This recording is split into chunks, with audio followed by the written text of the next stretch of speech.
మైలవరం వేదికగా టీడీపీలో రాజకీయం వేడెక్కుతుంది. మైలవరమే కావాలని దేవినేని తనకు హామీ ఇచ్చారని వసంత పట్టుబడ్డంతో అధిష్టానం తలపట్టుకుంటుంది. అయితే సయోధ్య కుదిర్చేందుకు కొత్త ఫార్ములా సిద్ధం చేస్తున్నట్టు తెలుస్తోంది.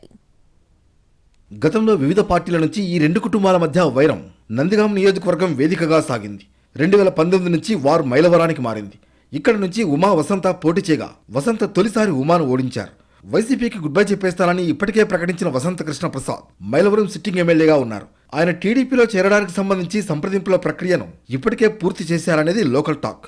వచ్చే ఎన్నికల్లో మైలవరం నుంచి టీడీపీ టికెట్పై హామీ వచ్చిన తర్వాతే వసంత టీడీపీలో చేరికకు ఎన్నికల్లో పోటీకి సిద్ధమయ్యారనేది ఆయన వర్గం చెబుతున్నమాట.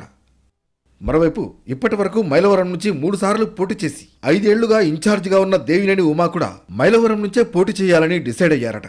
వసంత రాకను ఉమా తీవ్రంగా వ్యతిరేకిస్తున్నారు. వసంతకు టికెట్ అధిష్టానం ఖరారు చేయనుందని, ఉమాకు అసలు టికెట్ లేదని ఉమా వ్యతిరేక వర్గం ప్రచారాన్ని తీవ్రతరం చేసింది. ఉమా మాత్రం టికెట్ విషయంలో వెనక్కి తగ్గేది లేదంటూ ఈ నెల 21 నుంచి మైలవరంలో ఉన్న అన్నేరావుపేట నుంచి ఎన్నికల ప్రచారాన్ని ప్రారంభించడానికి సిద్ధమవుతున్నారు. ఈ వారంలోనే టీడీపీలో అధికారికంగా చేరడానికి వసంత కూడా సిద్ధమవుతున్నారు. దీంతో అటు వసంత ఇటు దేవినేని పోటాపోటీ రాజకీయాలతో మైలవరం పాలిటిక్స్ హీటెక్కుతున్నాయి. మైలవరం టికెట్ విషయంలో టీడీపీ అధిష్టానం క్లారిటీతోనే ఉందని తెలుస్తోంది. మైలవరం, పెనమలూరు 2 చోట్ల కూడా వసంత, దేవినేని ఉమాల పేర్లపై పార్టీ అధిష్టానం సర్వేలు చేయిస్తోంది. ఇందులో ఒకరికి మైలవరం టికెట్ ఇస్తే రెండో వారికి పెనమలూరు ఇచ్చే అవకాశాలను అధిష్టానం పరిశీలిస్తోందట.